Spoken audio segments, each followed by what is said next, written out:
Kabupaten Jombang adalah kabupaten yang terletak di Provinsi Jawa Timur. Jombang dikenal dengan sebutan kota santri karena banyaknya pondok pesantren yang berdiri di kabupaten ini. Kabupaten Jombang pada mulanya merupakan gerbang Kerajaan Majapahit. Gapura bagian barat adalah Desa Tunggorono, sedangkan Gapura bagian selatan adalah Desa Ngerimbi. Pada logo Kabupaten Jombang, selain terdapat gerbang, juga didasari warna merah dan hijau. Disebut-sebut, dua warna inilah yang menjadi asal muasal nama Jombang. Konon, nama Jombang tidak lepas dari sosok Kebo Kicak dan Surontano. Kebo Kicak semula bernama Joko Tulus. Ia adalah anak dari Ibu Wandan Wanguri di Dusun Karangkejambon, Jombang. Suatu ketika, Joko Tulus muda ingin memiliki wilayah kekuasaan. Ia menyampaikan niatnya pada sang ibu. Namun niatnya tidak direstui oleh ibunya. Meski dilarang, Joko Tulus tetap melanggar larangan ibunya tersebut. Setelah melanggar perintah ibunya, Joko Tulus semakin menjadi-jadi. Tingkah lakunya semakin tidak terkontrol dan tanpa aturan. Cara jalan Joko Tulus juga terpincang-pincang. Karena sikapnya itu, ia pun dijuluki Kebo Kicak. Menyadari keadaannya, Kebo Kicak lantas mengembara untuk berguru kepada kiai-kiai sakti, diantaranya berguru di Banyuwarang dan di Padepokan Sumoyono, Desa Cukir, Kecamatan Diwek, Kabupaten Jombang. Di Padepokan Sumoyono itu, Kebo Kicak bertemu dengan Surontano yang tak lain adalah anak pamannya sendiri. Di padepokan tersebut, Kebo Kicak berlatih tanpa lelah hingga berhasil menguasai ilmu kanuragan yang membuatnya menjadi seorang yang sakti. Di padepokan yang sama, Surontano juga tak kalah hebatnya dengan Kebo Kicak. Surontano berhasil menguasai ilmu kesaktian dan memperoleh salah satu hewan peliharaan pusaka, yakni banteng Tracak Kencono. Setelah lama berguru di Padepokan Sumoyono, Kebo Kicak yang sejak kecil tidak tahu di mana sang ayah, akhirnya berupaya untuk mencari keberadaan ayahnya. Ia keluar masuk ke daerah-daerah di sekitar tempat tinggalnya. Akhirnya, sampailah pencarian Kebo Kicak di Kerajaan Majapahit. Kebo Kicak dengan kesaktiannya memasuki Kerajaan Majapahit demi mencari tahu keberadaan ayahnya yang bernama Patih Pangulang Jagat. Setelah melalui berbagai rintangan, akhirnya Kebo Kicak diperbolehkan menghadap pada Patih Pangulang Jagat. Ampun Paduka, ada seorang pemuda yang mengaku sebagai anak Paduka. Bawa masuk kemari. Jika dia benar anakku, maka tunjukkan buktinya. Di luar dugaan Kebo Kicak, Patih Pangulang Jagat, sang ayah yang dicarinya, mengajukan syarat padanya.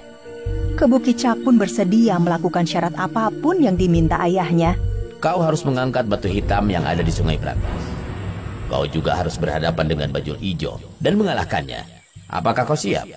Baik, akan aku buktikan saat ini juga. Tidak menunggu lama, Kebo Kicak segera menemui bajul ijo. Dengan kesaktian yang dimilikinya, bukan hal sulit baginya untuk bisa mengalahkan bajul ijo. Hanya dengan beberapa kali jurus, Kebo Kicak pun berhasil mengalahkan bajul ijo. Kebo Kicak juga berhasil mengangkat batu hitam di Sungai Berantas tanpa halangan apapun. Batu besar hitam yang sangat berat itu berhasil diangkat dan dibawa keluar Sungai Berantas. Melihat Kebo Kicak berhasil memenuhi syarat yang diminta, Patih Pangulang Jagat pun merestui dan mengakui Kebo Kicak sebagai anaknya. Ia juga menyerahkan wilayah barat sebagai kekuasaan Kebo Kicak. Suatu ketika, di tempat tinggal Kebo Kicak terjadi wabah penyakit. Konon, wabah akan berhenti jika ada yang berhasil mengalahkan banteng pusaka milik Surontano. Mendengar hal itu, Kebo Kicak berusaha membunuh banteng pusaka milik Surontano. Surontano yang sudah berjanji akan menjaga banteng Tracak Kencono tidak tinggal diam mendengar ada yang berusaha untuk membunuh pusakanya. Tak pelak lagi, pertarungan saudara seperguruan antara Kebo Kicak dan Surontano pun terjadi. tidak ingin dikalahkan Kebo Kicak, Surontanu pun pergi ke berbagai tempat. Konon, Kebo Kicak terus mengejar Surontanu bersama Banteng Traca Kencono. Di daerah Parimono, Surontanu lari bersama bantengnya ke arah sawah yang kala itu penuh tanaman padi, sehingga tanaman padi yang menghampar pun rusak. Kebo Kicak yang menyaksikan pelarian Surontanu hanya geleng-geleng kepala. Maka lahirlah sebutan Parimono atau padi yang disasak hingga rusak. Surontanu juga berlari ke arah utara. Ia menemukan sebuah rumah beratap jerami dan alang-alang yang di dalamnya terdapat pemandian kerbau. Sementara Kebo Kicak tetap mencari Surontanu dimanapun berada. Dalam pengejaran itu, Kebo Kicak kelelahan dan beristirahat di bawah pohon beringin raksasa hingga tertidur. Setelah merasa cukup beristirahat, Kebo Kicak segera bangun dan melanjutkan pencarian Surontanu. Lama dalam perjalanan, Kebo Kicak dan Surontanu pun bertemu. Mereka kembali bertarung dengan mengeluarkan segala kesaktiannya hingga muncul kilatan cahaya hijau dan abang atau cahaya hijau dan merah di atas langit. Dalam perang tanding itu, Surontanu akhirnya terpukul mundur dan lari ke arah timur. Pertandingan mereka yang memunculkan cahaya berwarna hijau dan merah atau hijau abang itu yang menjadi cikal bakal penyebutan nama Jombang, yakni berasal dari akronim kata hijau abang menjadi Jombang. Warna hijau dan merah juga ada dalam logo Kabupaten Jombang.